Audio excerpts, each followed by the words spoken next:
Today, President Trump says the U.S. has engaged in what he called constructive talks with Iran.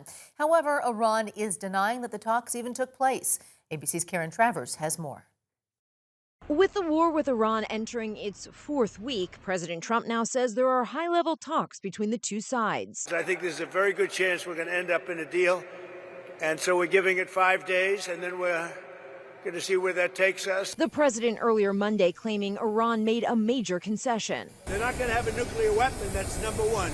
That's number 1, 2, and 3. They will never have a nuclear weapon. They've said yes to that? They've agreed to that. But Iran's state media, quoting the country's parliament speaker, says no talks with the U.S. have taken place.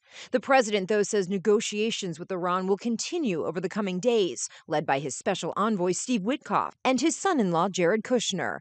When pushed on who the administration is negotiating with, the president said, The top person, don't forget, we've wiped out the leadership phase 1, phase 2, and largely phase 3. But we're dealing with the man who I believe is the most respected and the leader. Asked if that was the new supreme leader, the president said no. On Saturday night, the president gave Iran 48 hours to reopen the Strait of Hormuz or face U.S. strikes on its power plants. He now says Iran has 5 days to negotiate. And if it goes well, we're going to end up with settling this. Otherwise, we'll just keep bombing our little hearts out. After over 12 hours of being shut down, New York's LaGuardia Airport is open once again after a deadly crash. Yesterday, a plane hit a fire truck at around 93 to 105 miles per hour. The 2 pilots died and 41 people were taken to the hospital. Audio from the control tower indicates the fire truck was responding to a separate incident and was cleared to cross the landing before the collision. Canadian transportation officials say they will work closely with their American counterparts on the investigation.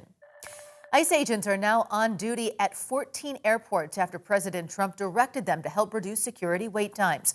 Over 11% of the TSA workers nationwide called out sick over the weekend, the most since the partial government shutdown began. TSA agents have not received a full paycheck in 38 days as Congress fights over funding DHS. ICE agents are helping with crowd control because they are not trained in running the screening equipment.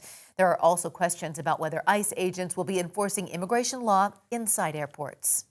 The instructions we've given is you're there to assist TSA, but if you see illegal activity, yeah, you're going to take action. You're a federal law enforcement officer. We're not going to ignore illegal conduct in the airport. Officials say if you are traveling, get to the airport hours early and don't rely on the TSA app because it's not being updated and it may not be accurate.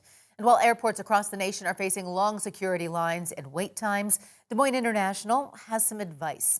It's recommending arriving at the airport around 90 minutes before your flight. It says it will give travelers plenty of time to get through security and to their gate without stress. The airport also says if wait times are longer than usual, it will share updates on the airport's website and Facebook. Tonight, the Senate is set to vote to confirm Senator Mark Wayne Mailin to lead the Department of Homeland Security. The vote comes amid backlash over the immigration crackdown and deportations under DHS, as well as the ongoing partial shutdown of the government.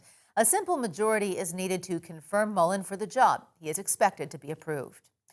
Today, Supreme Court justices heard arguments about the federal legalities of mail-in voting, specifically the practice of counting mail ballots that arrive at election offices after Election Day. Now, President Trump is pushing justices to limit the mail-in system. Some voting groups say states have flexibility in whether to embrace mail-in ballots and how to regulate them. The court's final decision is expected by the start of summer.